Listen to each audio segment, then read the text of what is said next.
Hello and welcome to this episode of Headstrong. You're listening with me, Louis Strong.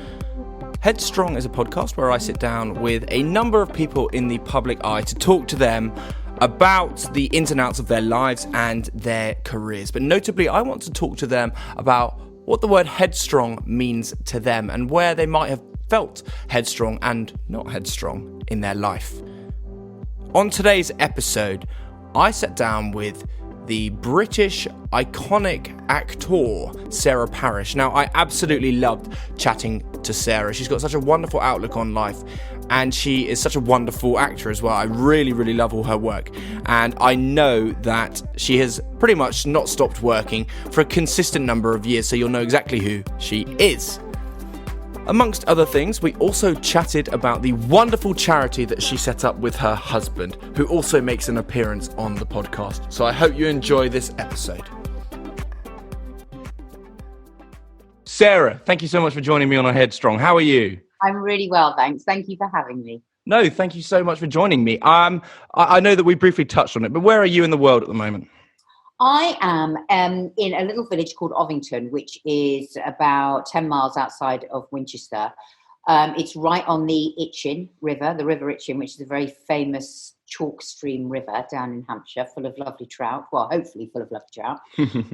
It's a glorious day. We really are in the middle of nowhere here. So I apologise if I freeze or my computer goes off. It's because we've literally got broadband from about 15 years ago.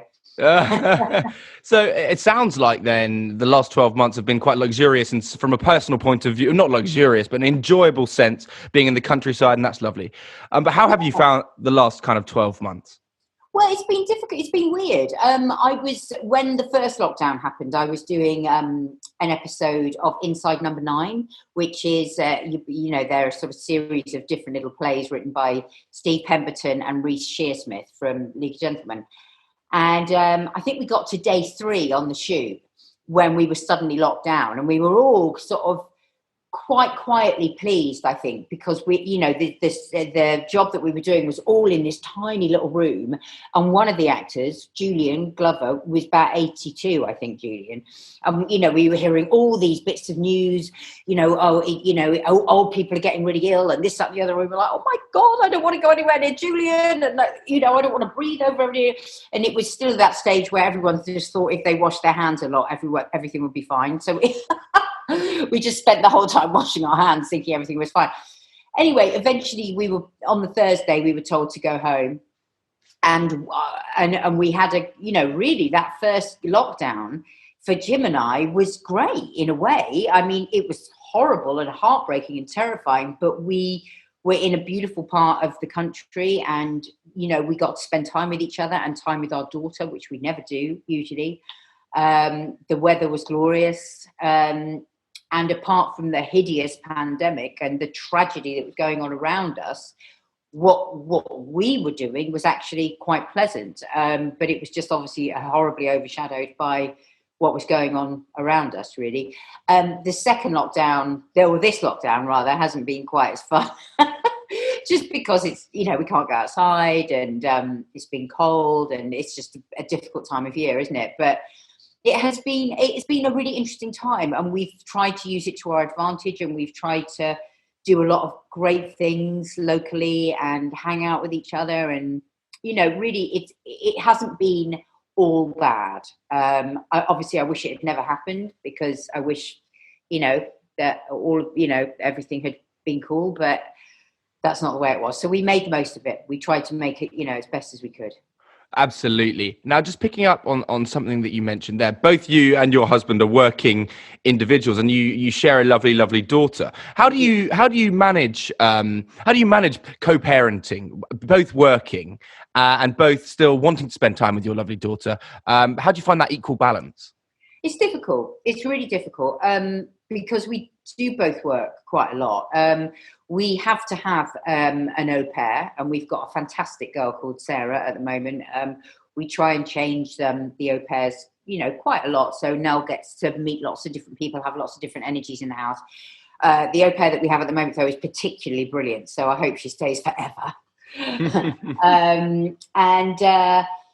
we have to have that because, if we do get a job, usually we don't really get that much notice. So you might get a phone call on Friday and you might be, I don't know, you might be in America on Monday. You just don't know. So we've always had an au pair, which has made our life so much easier and has worked really well for us. But we do try and work at different times. We've always tried to do that. I mean, both Jim and I are not really in the position where we can pick and we're jobbing actors at the end of the day. So we can't sort of go, I'm not going to do that job and I just want to do that one. If a job comes and it's going to pay well and it's good, we've got to do it really.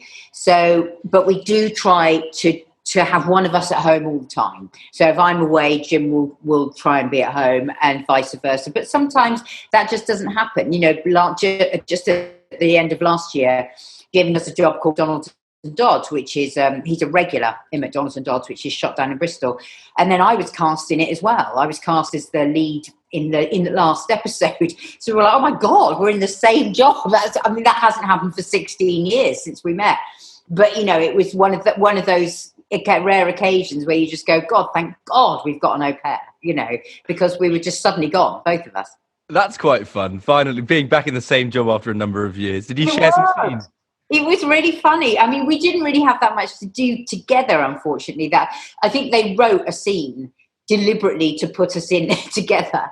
And we got to film it on our anniversary, which was a really nice coincidence. It was our 13-year anniversary. And we looked at the schedule and went, oh my God, we're in a scene together on our 13-year anniversary. So that was really nice. It was nice to work together again. That's such a lovely coincidence. I was having a flick through your Instagram as well, as one does in the pandemic with plenty of time on my hands.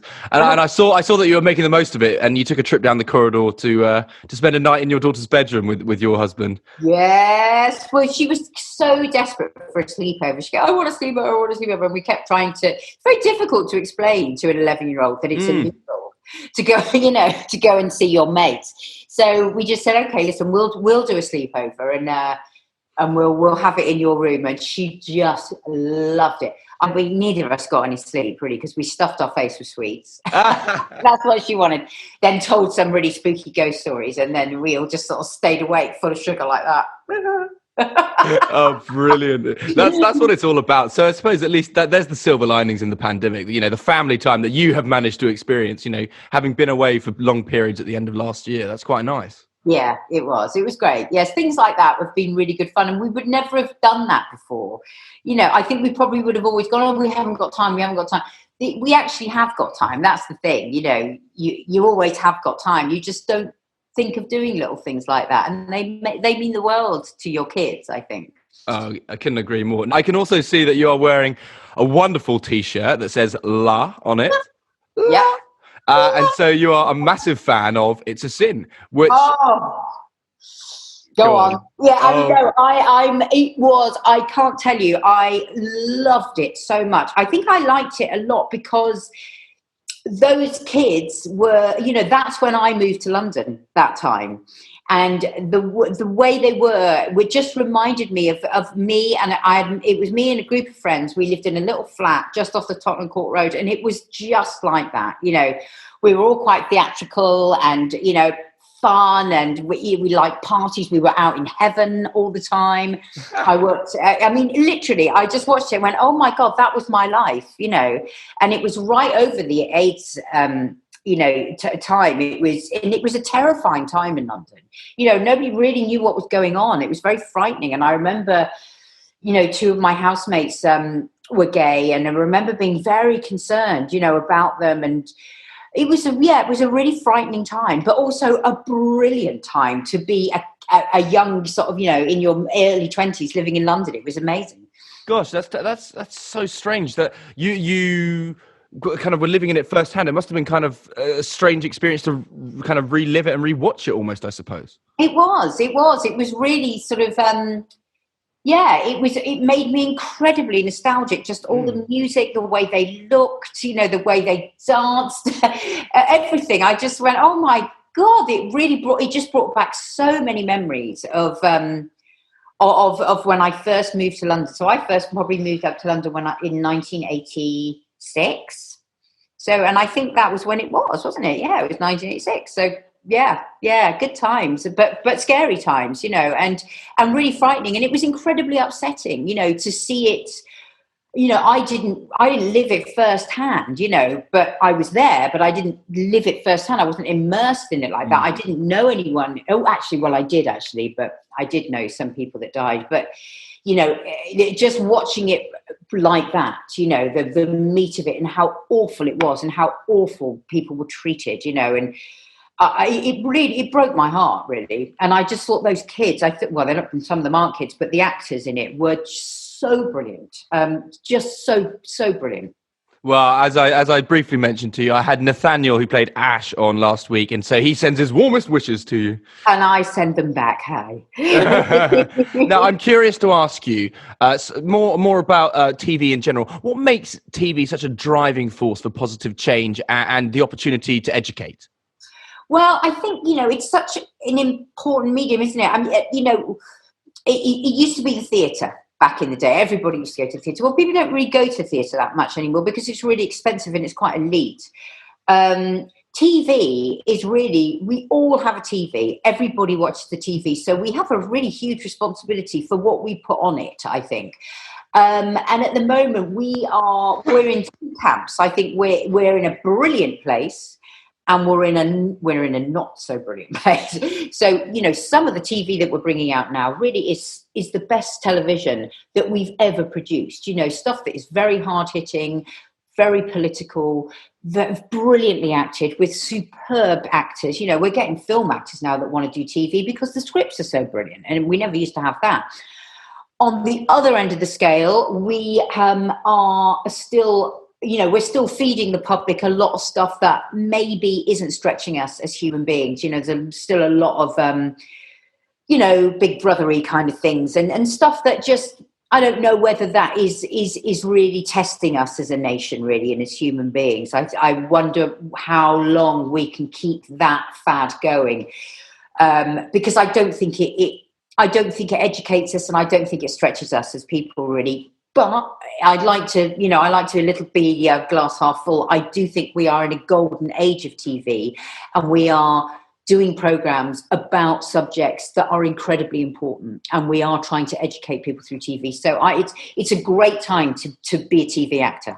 Absolutely. Well, it's, just picking up on that then, it's interesting to kind of have that conversation about the kind of more reality side of TV and I don't know, dare I say it, a slightly more shallow side to TV, because there is, fortunately or unfortunately, however way you look at it, the youth are attracted to, that easy access to fame. And I often hear actually people in schools, because I've been working in a school occasionally throughout the pandemic, and I hear we ask people, what do you want to be when you're older? And instead of choosing a job or literally being an actor or being a firefighter, being whatever, they go, I'd want to be famous. And I go, well, how do you achieve such a such a thing? And you just go on one of these shows, and it's just like it's such a shame, isn't it? I know. It wasn't even in the equation when I was that age. You would never say, I want to be famous. I'd say, I want to be a nurse, I want to be a fireman, or, I want to do... But being famous has suddenly become, and it's not fame.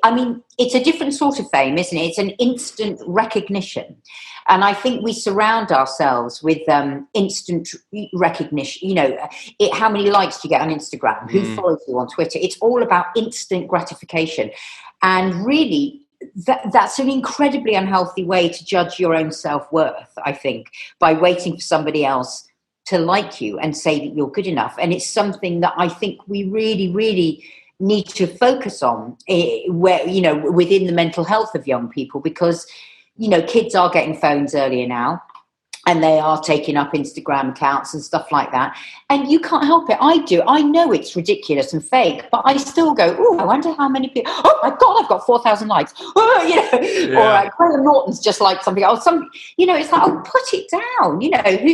This is really, really bad. You're putting your self-worth right out there for everybody else to judge. And the last person you're going to is yourself for it. And this is the same with this whole kind of fame epidemic, I think, that's going on with young people.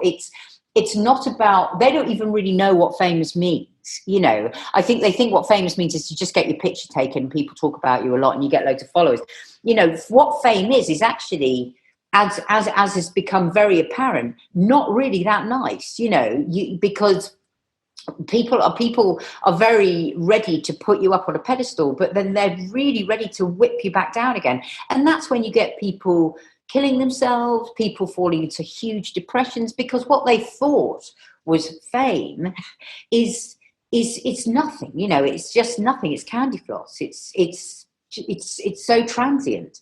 So it'd be great if we could get away from that, get away from kids being that narcissistic, really, and constantly looking at themselves. What do they look like? It's too much here and not enough inside, and it's a really dangerous thing, I think. Well, the very issue as well is that in society as well, at the forefront of society is, everyone carries around one of these in their pockets. Everyone, as you say, has got a TV in their room, and the world has become increasingly, just run on technology. I could probably get away for the rest of my life almost doing all my podcasts via Zoom, and that's that. Never have to leave the house. But what exactly? Well, I would like to. What can we do then, in your opinion, then, to kind of iron out those issues that we've kind of outlined there? Because I know that's a $1 million question probably. But how can we kind of encourage, because social media is designed to be addictive. How can we encourage that to not be at the forefront of children's minds? It's very difficult. A lot of people, I hear a lot of arguments about this. A lot of people going, well, we just need to ban it. You can't, unfortunately, technology is here to stay. And I think we need to embrace it. I really do. I think the problem is that we've been given far too much without having the education to use it properly. So basically a huge door has been opened very, very quickly, and we've all run through it and gone, I don't know where to go. We need to sort of gradually just close it a little bit and put more boundaries in place, give children more education on how to use social media and technology. They need more education on their own sort of how to gain your own self-worth. What is fake? What isn't fake? When you look at a picture of a girl in a bikini and they look like a Barbie, that has been airbrushed. That is not a real person. Don't try and look like, it's all of these things that we just haven't put any of these boundaries in place. We've given everything, which is great. Technology is fantastic. It's a brilliant thing if it can be used properly. It's just that we gave too much without education, and we need to, I think, just put those boundaries and that sort of education for younger people and adults alike. Just people know when they pick that up, what they're getting into. That's what I think. God knows how you do that, but that's what I think. Absolutely. Okay. Well, let's lock away technology for a while then, and let's have a chat about growing up then, because you were born in Somerset, and I'm not a million miles away. I'm currently in Lyme Regis now. You're not in Somerset anymore at the moment. But what was that experience growing up down here then like? It was great. I mean, it was fun. It was a very quite sheltered, down in the southwest in that time. It was the southwest of England, nobody really went there. And there wasn't much going on, but I really, really liked it. I came from a very artistic family. So my brother is a musician. He's a music producer. My sister was trained to be a singer. She's now a music teacher. And my mum and dad were very musical, very theatrical. So there was always a lot going on at home. And, it was always very musical, a lot of fun, very happy family. Yeovil in itself was, it was a funny place to grow up, really. I mean, it's a funny town, Yeovil. And not a lot of people go, oh, yeah, I love Yeovil. But I've got huge fond memories of it, because it's where I grew up. And it was a lot of fun. I had a lot of fun there. My A-level time, I remember doing my A-levels at Yeovil College, and that was probably 2 of the best years of my life were spent there, because I think it was there that I realised that I wanted to become an actor.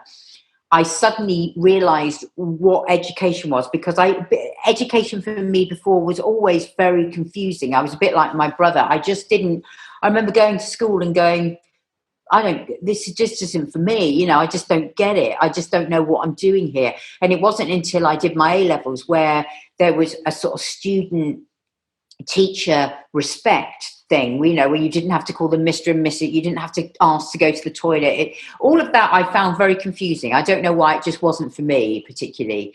And now I'm looking at schools for my daughter now, for example, and one of the ones that we're going to send her to it's the kind of school that I would have loved. It's a very progressive school. You turn up, they really hone in on what you're really good at, and you work on that. If you're not good at maths, you don't have to do you know what I mean? It's a progressive school, and I think education really is probably going to go in that direction, because when I think of the way we educate our children now, it's quite archaic. It's been the same way for years and years and years. And really, what we need to do with children now is make them be able to work in a group, communicate with people, be leaders, it's not about, learning facts anymore. So for me, school life, I don't really remember much about it. I just remember being not massively interested in it at all. But when I got to college, I was like, oh, yes, this is brilliant. I love it. So my memories of growing up really started when I was about 17. Before, I can't really remember much before that. Apart from doing all the productions that I did. I was always in productions. My mum and dad always put me in the Yeovil Amateur Operatic Society or the Yeovil Youth Theatre. So I just lived for that. I don't really remember anything about school, and I didn't get any qualifications really to speak of. I mean, there's so much to go on there, Sarah. Good Lord. I love it. One thing that I would say definitely is that, having spoken to my parents about their education as well, it was just such a set structure, and there wasn't room for any kind of, alternative difference between individuals or individuality. And that's something, I was lucky enough when I was at school that I think I was very much at the start of, you're allowed to kind of express yourself in the avenues that you want to go and, follow your either passions or indeed strengths. And that was something that my school was very good at. And it is something that needs to be increasingly, come to light, because now I remember, I think I heard something like there's a certain percentage of jobs that the children in schools now that don't even exist yet. These jobs are going to be created quite literally because of advancements in technology. And, all these children need to explore what they're good at. Ultimately, I'm no mathematician, I'm no scientist, but I was half decent at drama. Let me do that. Well, there you go. Do you know what I mean? I sort of go, well, let's have a look at all these people that I really respect who have done really well. And let's have a look back at what their education was like. And a lot of them didn't come out with any qualifications at all. Now, I'm not saying, children, if you're out there listening, that you shouldn't work, because you have to. But, developing these little robot children that go off and learn all these hundreds and hundreds of facts and then sort of come out and go, I can't get a job. And it's like, well, you can't get a job because you can't talk to people. You've got to be able to sit in a room and own the room, and make people feel comfortable, make people feel confident about you, be able to be humble but ambitious. Do you know what I mean? Be able to talk and know when to be quiet. You've got to learn how to listen. All of these things, none of these things are taught at school. It was like when I went to drama school, I learned loads about Shakespeare and how to use my voice, but I didn't know how to do an audition. And it was like, well, I know how to speak, but I have no idea how to do an audition. It was like, well, why aren't you preparing us? Prepare us for life. Not, obviously we need all the underlying stuff. Of course, we need a little bit of maths, we need this, we need that, blah, blah, blah, blah. But prepare us for life. Life is changing rapidly, and we are not changing at the same speed.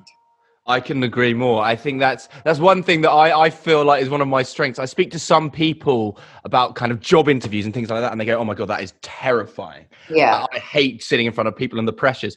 And I actually get annoyed if I don't get to have a job interview, because I like to just talk to the people. And I don't find it that nerve-wracking for a job interview. Audition process is completely different, in my opinion. But I quite enjoy it. You know what? It shouldn't be nerve-wracking. And this is the thing. This is the thing about regular schools that kind of grinds my gears a bit. We're sort of put into this corner, especially with public schools, that your adults know better. They just know better. So anyone in a suit with grey hair and a posh voice, you listen to. Don't question them. This is why we've got, this is why the government is the government. Don't get me started on that. But do you know what I mean?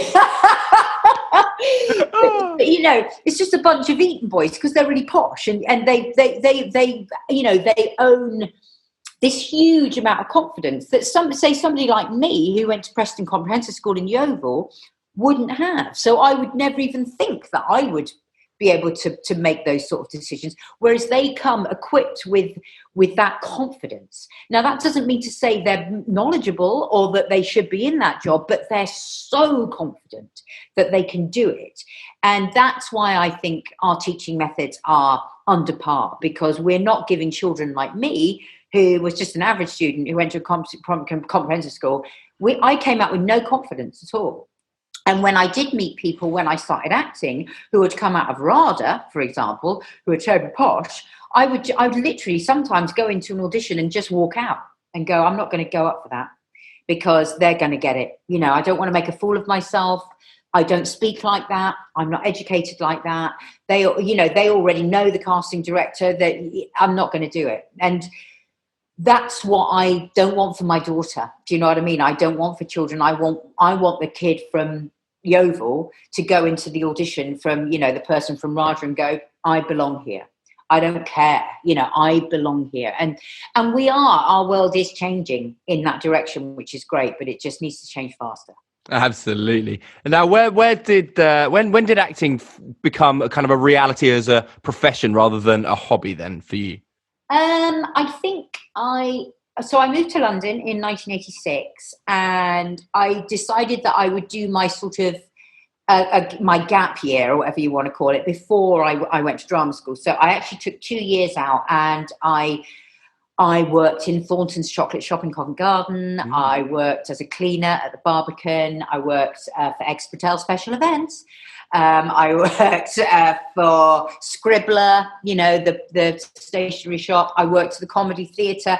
I just did loads and loads of little jobs, and then joined lots of little theatre companies around London, and did little bits and pieces.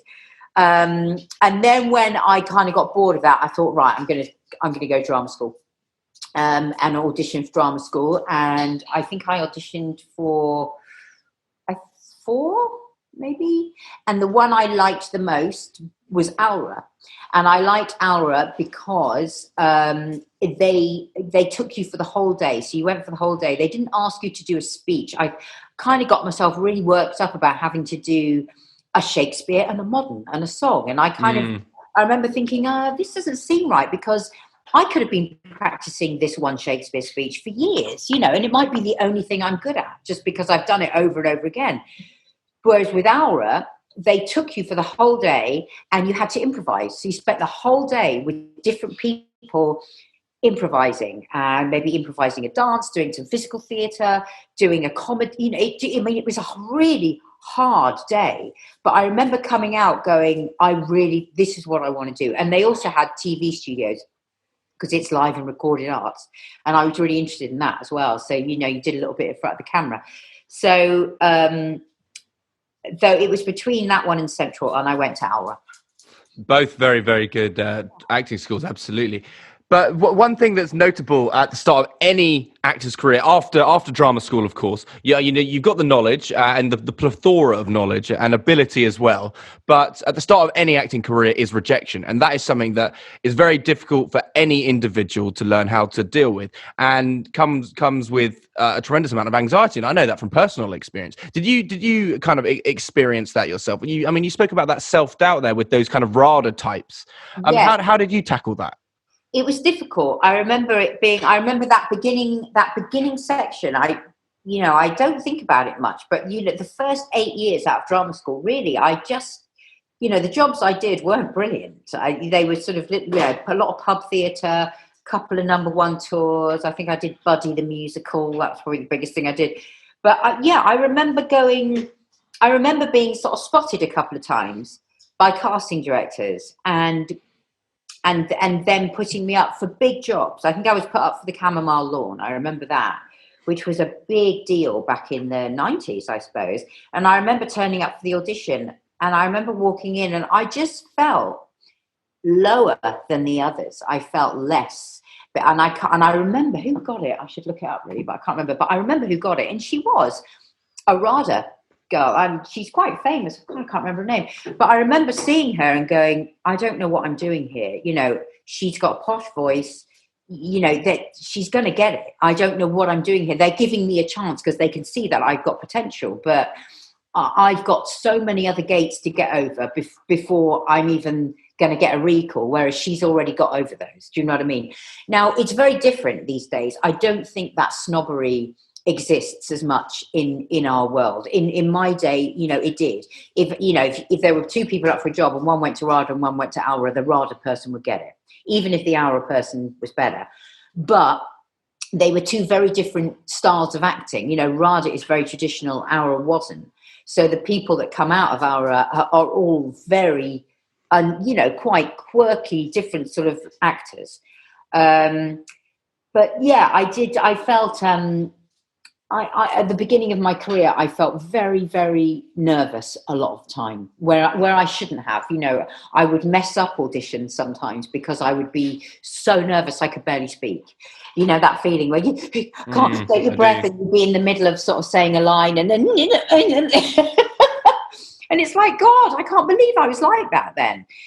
Because now, as you get older, and I want all young actors to know this, as you get older, you get to know those people that are auditioning you, and they're just like you, they're just as nervous as you are, that we're all exactly the same. But when you are that vulnerable and you're putting everything you are and have on the line, it's terrifying when you're in your 20s, really terrifying. It took a long time for me to get over that. I was well into my 30s before I lost my nerves, really. So what was that, just a matter of then kind of gaining the experience within the audition room, or did you kind of actively learn to manage those anxieties? I think it was just practice in the audition room, and also,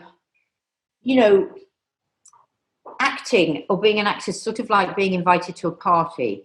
And a lot of the time when you're not invited, so you spend a lot of time going, why haven't I been invited? Why haven't I? When you start to get invited, and this is quite interesting, actually, you gain a sort of veneer of confidence, because it's not real confidence. It's just that you've suddenly been invited to the party. So you kind of go, and that confidence lasts for a little bit, and then you'll find that goes again, and then you build a proper inner confidence, which means it doesn't matter whether you're invited to the party or not. You know that you're good, and you know that you're worthy. But you have to go through the sort of veneer of fake confidence first, which happens if somebody gives you a job and tells you you're really good. You, instead of searching for it yourself, you believe them. And that's very dangerous. That's going back to all that whole thing about fame that we were talking about. This business can be very dangerous in that way, that it's very easy to start listening to people rather than listening to your gut. When people say, you're brilliant, you're great, you're amazing, you can do this, that, and the other. It's very easy to go, yes, I am. Blowing your ego up, yeah. Yeah, and become a bit of a dick, and you've got to sort of really keep an eye on yourself and go, but hang on, what do I feel about myself? Did I really do as best as I could in that job? Am I really behaving the way I should be behaving? You've always got to keep an eye on yourself. So real confidence takes quite a long time to come. Fake confidence can come quite quickly if you start working quite quickly, but real confidence, it comes from you. Couldn't agree more, definitely. Now, I was flicking through the IMDb credits of yourself to try to see what we could have a natter about. And there was an array of credits, Sarah. I'm trying to think of a time when you have been off the TV screen for a long period of time. I mean, your credits are so long. It's wonderful to see. And occasionally as well, just talking about it there, you do occasionally skip the audition process altogether. And one show does come to mind. Do you see this kind of as a flattering reward as part of as an actor, or for all your hard work today? Or is that just purely luck, because quite often this industry is just based around that word? It's both. Sometimes if you have been given a job and you know that you were chosen, you were probably the first choice, it's a really lovely feeling. You usually know that because you're chosen, or you get the phone call way before the job starts. Because the process is they'll go out to their number ones first of all, and then the number ones go, I don't want to do it. Then they go out to the number twos, I don't want to do it. Then usually with me, I'm a number 3. So I'll be like, yeah, I'll do it. But if you get offered like months before it starts, you're like, oh, I think I might have been a number 1 choice, which is great. But it's a funny old business, because sometimes you are number 9 or number 10 and you really feel it, so even though it's still an offer, you'll probably get the offer on the Friday and they're like, can you come in for the read-through on the Monday? And you're like, right. So obviously it's a definite like, oh God, we're going to have Parish. Literally, we've been through everybody else. It's going to have to be Parish. And you turn up at the read-through and usually, this has happened to me twice. And it's a really horrible. And you kind of turn up and they're all like, hi, Sarah. Thank you. Oh, I'm so glad you could do it. We were thrilled. It was always you. We always wanted you. We always wanted you, darling. And they didn't.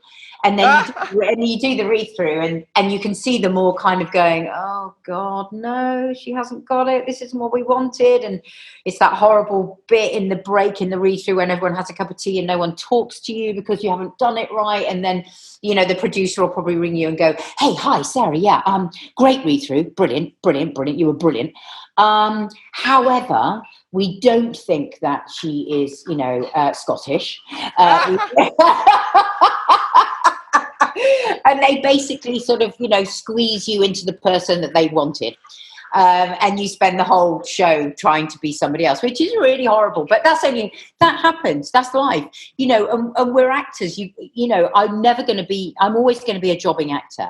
And if somebody gives me a job, I'm going to do it, and if I'm number 9 on the list of people they wanted, then I'm number 9 and I shall do my best. Well, a great actor can do their own roles, but another great actor also takes notes. Exactly. even if we don't like to have them. Yeah. Which is difficult. But of course, consistency is another word that comes to the industry that comes to mind. And you've played a number of roles alongside David Tennant. Yes, I have. Which is pretty cool, first and foremost. But how are you guys on set together? Do you have deja vu moments? Do you actually now just joke about it? What's it like? Well, you know what? In actual fact, somebody else asked me this the other day, and really, the last time we were on set together was 2016. We did. His wife Georgia was the producer of a film called You, Me, and Him, and I had a small part in that. And we did a day together then. But that's the last time I've actually seen him. Because I think we always put W1A in on the things that we've done together, but of course he's just the voiceover, so I never see David in that. So I think people think that we kind of we know each other really well. We don't. We've never really hung out, me and David. It was a purely professional relationship. I think when we did Blackpool together, which was the first job we did together, there was a time when it was such a great show to do that group. You'll get, as actors, sometimes if you do a great show, you tend to hang out with those people for a bit after, and then you go off again. So we did have a brief time when we hung out together, but yeah, so Blackpool was first, wasn't it? Then we did a really lovely show about him. What was it called? He had a brain injury. It was by Tony Marchant, and it was a really lovely Recovery. It was called Recovery. Then we did Doctor Who, and I was a big red spider. But again, I didn't really see David that much because I was stuck in the big red spider up there, and he was down there. And once I was in the big red spider with my contacts in and my big teeth, I couldn't get out. So they were all having a lovely chat, and I was stuck in the big red spider. Then it was You, Me, and Him. And then obviously W1A. So we actually haven't properly seen each other since 2016. But yeah, it is nice. That is quite unusual. But then Jason Watkins, I've worked with him 3 times now. So you do, as you get older, it's the same old faces, isn't it? They all pitch up and it's like, oh, hello. Were you number 9 as well? Yeah.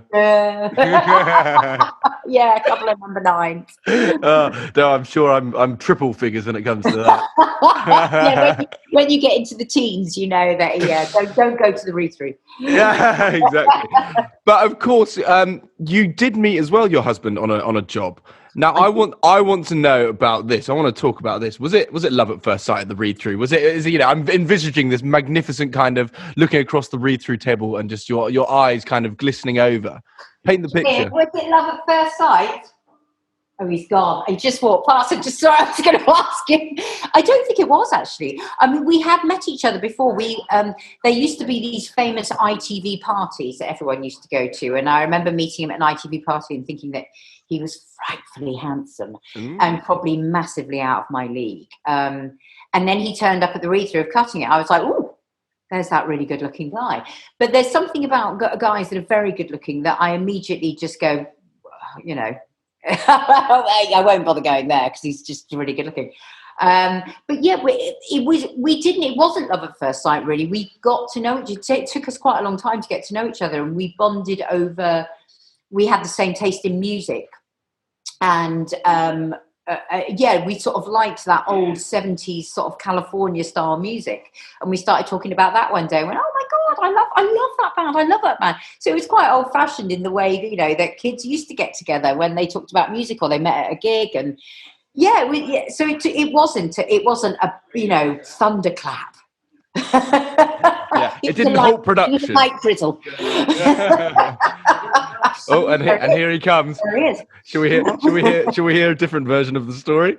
How did we fall in love, Jim? Was it love at first sight? Who's asking? Who's asking? It's lovely, Louis. I'm doing a podcast with Louis. Oh, right. Okay. Are we recording? We're live. We're live and going. How did we meet? No, how did we fall? Was it love at first sight? God, yeah, absolutely. Such a lie. Every good actor.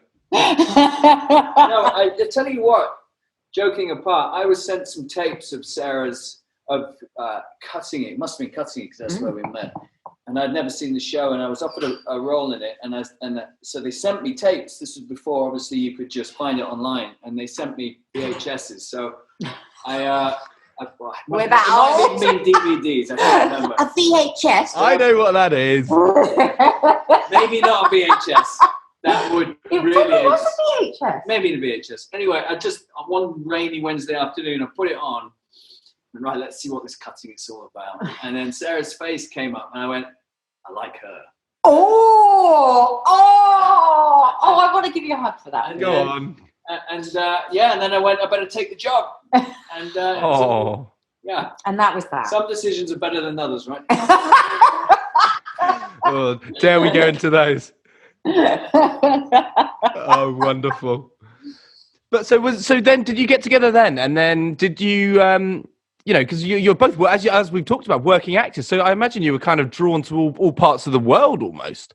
Yeah, we were. We've been all over the place. We got together after Cutting It, and we've sort of followed each other around. Jim did quite a lot of work in the States and in Canada. So we lived in Vancouver for a little bit, and we've been to LA a lot. We just sort of try and follow each other around. I mean, not so much now that Nell's at school. Obviously, we can't all just pick up sticks. It was those days. I miss those days, actually, because it was really nice when Nell wasn't at school and, you know, one of us got a job somewhere and we'd all just go and have another little life somewhere else, which was fun. But, yeah, it was good. So how long have you called Hampshire home then? We've lived in Hampshire since 2007. We moved down from London to a little village called Lower Weald, which is about 15 minutes up the road from where I am now. And we lived in a little cottage called the Old Windmill. It used to be a pub years ago. It was tiny, but lovely, a proper beams, open fire, lovely tiny little cottage. And we started to outgrow it a bit as Nell got bigger, and we moved here in 2015. So we've been in this house since 2015, and it's great. We've completely redesigned it ourselves, redesigned the garden. We've got enough space. It's got a great, one of the best pubs in Hampshire, but it's which one? It's called The Bush. Okay, noted. Oh, it's fab. You've got to go when you come. It's brilliant. Definitely. Now, if it's okay with you, I'm conscious of just keeping an eye on the time, but I really want to talk to you about the Murray Parish Trust and the incredible work that you and your husband do and have been doing for a number of years now for such a wonderful cause. But before we do talk about the trust, I wanted to talk to you because I've done this with somebody else and I wanted to talk about the word grief, if that was okay. Yeah. Because in modern society, it's such a taboo word and such a taboo kind of feeling and emotion to tackle grief because not many people know how to understand it and comprehend it, because not many people want to talk about it, when actually it is something that we all have to experience one way or another. And I wanted to talk to you about your immediate coping mechanisms, if that was okay with you. And how you kind of had learnt to deal with grief, because you tragically lost your daughter Ella Jane to a rare genetic disorder, and I wanted to know your experiences of grief, if you're happy to talk about it. Yeah, absolutely. It's a very interesting question, that I'm still learning how to deal with it. I kind of think I've got a hold on it, and then somebody else, I'm at that age now where obviously my parents have died and all of their friends have died, most of them, but people still die every now and again, and I still am not coping with it as well as I'd like to. I think the last my uncle Chris died, when was it? In lockdown, in May last year. Or was it May? Or I can't remember. Around that time. And again, I had a massive meltdown again. So I'm still not quite there where I want to be with grief, really. I still find it very difficult. And I am very aware that as a Westerner, I still hold this kind of long-held fear of death, which we all do. And really, if you go to the Eastern world, you go over to the East, they look at it in a very different way, in a much more sort of grounded way, that it's something that we will, that happens to us all. We're just going on this constant circle. But I'm still learning how to deal with it. I mean, when Ella Jane died, there's obviously a part of me that blocked a lot of that out, because I try and think back at that time, and there are only small amounts of that time that I remember vividly, because your brain is very clever, isn't it? And it just goes, you can't cope with that, so we'll just put that there and we'll lock it away. I think what I learnt from it, God, it's a really difficult one. When Ella Jane died, there were many, many emotions. So, most of them awful, but some of them were, I was quite elated. There was a huge feeling of love and acceptance and, I don't know, a powerful feeling. I can't really explain it, but to sort of acknowledge that something incredible had happened. And even though it's dead and it's not palpable anymore, it's still around, it's still there. And that was, I think that's something that I've really kept, even though the physical might be gone, the lessons and the soul and the spirit and everything around it is still there. You choose whether that's still there or not. And I very much choose that it is still there. And that gives me great comfort. And I think it gives Jim great comfort. And running the charity, obviously, is another little, jigsaw piece in that keeping Ella Jane a little bit. Do you know what I mean? It keeps her memory alive. But even if we didn't have that, there would still be that feeling of huge gratitude for knowing her. And I think that's how I deal with grief. I try and turn it into gratitude, turn it into what a wonderful gift that life was. And I'm very pleased to had it. I'm very grateful to have had it for as long as I had. That's the way I would try and go with it. But as I say, I'm still learning. I'm still every time someone dies, I still have a huge meltdown, but now I recognize that I have a meltdown. I know it's coming. Do you know what I mean? And I can try and it's a work in progress. But it's also one of those things that you have to acknowledge in society. It's okay to have a meltdown. That's just allowed, because it's become increasingly normal now to allow that to happen. I speak to people a few years ago when you couldn't talk about anything really. You have to bottle these things up. Well, anything emotional was sort of like, oh, you really should try and keep that under your hat, and it's like, well, do you know what? I think it's probably better to let it out and look at it, and then put it away completely than just sort of put a lid on it and go, because eventually it will come out, and it will come out in a really, really bad way if you don't give it the space and the air that it deserves, So yeah, grief is it's an ongoing lesson for me, but I definitely learned a lot through losing Ella Jane. And I'd like to say that a lot of it is very good. A lot of it has been very helpful. And we were talking earlier about nerves and about auditions and things like that.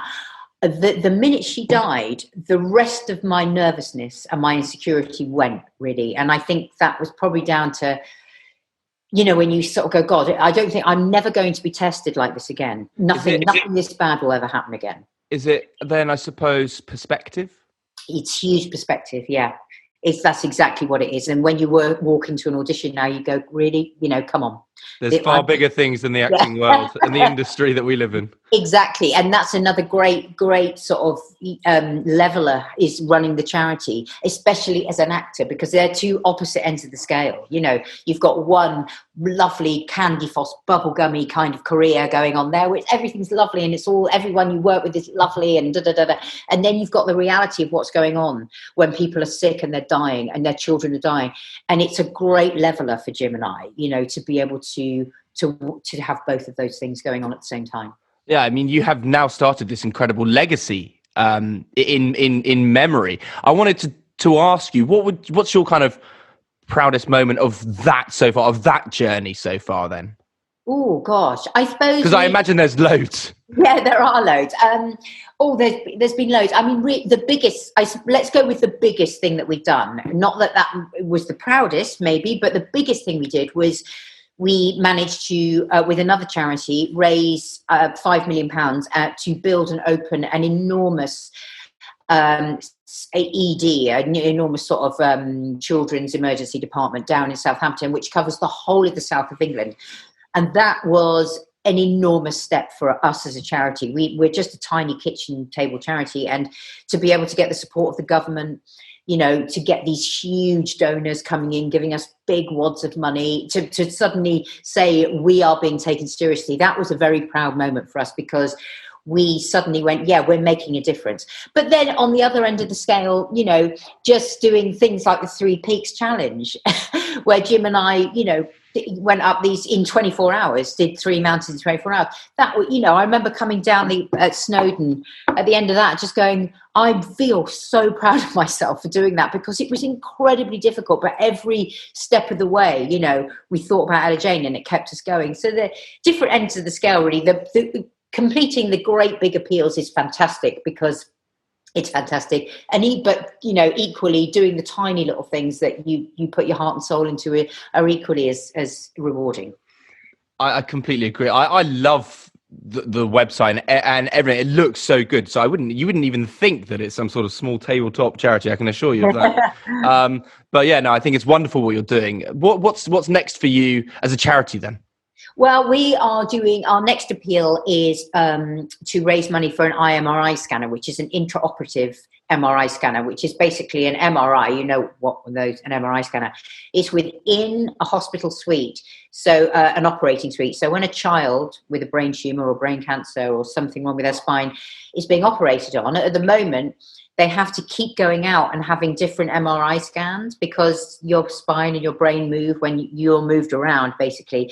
If you have the MRI within the operating suite, then you can just keep putting the patient in and out. So you don't have to kind of wake them up and give them another MRI. So basically, these children are having multiple operations to get rid of one tumor, because the MRI, once the surgeon looks at it and then looks at the brain, they might not match up. Do you see what I mean? So the surgeon doesn't want to take a risk and go, well, I'll just go in anyway, because it's the difference between life or death, or total paralysis and total movement. So they will sew the person back up. They'll go into recovery for 2 days. They'll have another MRI. Then they'll go back into the operating suite. And this goes round and round and round. This IMRI scanner means that if the surgeon suddenly goes, hang on a minute, that picture doesn't relate to what I'm looking at now, they can just put them in the scanner there and then and continue the operation. And that's done. Tumours out in one go. Bringo. It's incredible.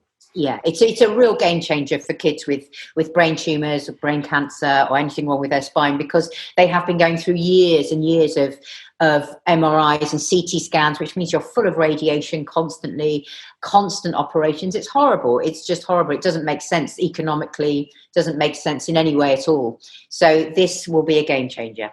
Well, I wish you and the charity the best of luck. It sounds like, and I'll do anything that I can do as well to help. Definitely. Thank you.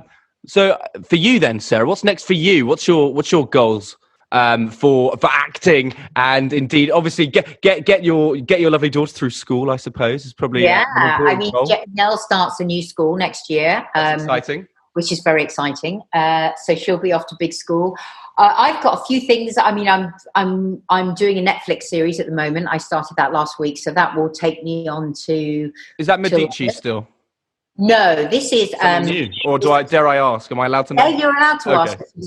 It's called Stay Close. It's by a guy called Harlan Coben, who is an American writer, and there have been 2 other projects that he wrote that we've had already, called The Stranger, that was on last year or the year before, and then Safe, which was on about 4 years ago. So this is the next one in his sort of repertoire. So I'm doing that. Got another series of a thing called The Cockfields, which was Joe Wilkinson, the comedian. That will be in the summer. I've got a project that I've been working on for yonks now with Hugh Bonneville, which is finally sort of gaining speed. Those kind of projects that you come up with people, they take such a long time to get off the ground, but they're by far the most rewarding. There's a series of books that I've just commissioned that I hope to make into a series at some point. So there's all lots and lots and lots of things going on. It's all good. Lots of fingers in many, many pies. Very exciting. Yeah. Got to be busy. And that sounds exciting. Was the project with Hugh something that you've done together, or was it you being a first? This is something that it's an idea we came up with ages ago when we were doing W1A. That's how long it takes to get a project off the ground, and it's been made. It's been put together in many forms over the last 3 or 4 years, and we're now sort of getting to the place where we need to be. So hopefully, touch wood, this will be the year where we get a green light. And this is a question that I ask every one of my guests at the end as we kind of wind down. What does the word headstrong mean to you? Headstrong. Ooh. Gosh. Headstrong. Gosh, that's really difficult. What's the word headstrong? I think I expect a lot of people sort of say confident and outgoing and things like that. Well, you'd be surprised. I've had a vast array of responses to that question. It's not that. I would say headstrong is somebody who's very happy in themselves and very at peace with themselves. When I meet somebody and they're calm and they are the bigger person a lot of the time, or they listen, I always think they're headstrong. That's headstrong for me. Somebody who can listen and read a room and, a listener. I like that. That's lovely. Very, very different approach to my usual responses. That's very nice. Sarah, I've really enjoyed this. Thank you so much for coming on. I really appreciate it. Yeah, thanks for having me. Thank you so much. Well, I wish you all the very best, and we will hope to see you very soon on some screens. Yeah, see you soon. And that's it for this episode of Headstrong. Thank you so very much to Sarah for joining me on this episode, and I wish her all the very best for everything that's coming up in 2021, and all the best to the charity and her family. I also thank you, the listener, for clicking on this episode and having a listen to this point. Impressive that you've made it to the conclusion of the podcast. I really appreciate every single download, so if you have enjoyed it, can you go leave a subscription if you have the time? Or indeed leave a review for the podcast. That would be wonderful. And go share it with your family and friends. Join me next week on another episode of Headstrong with another wonderful guest.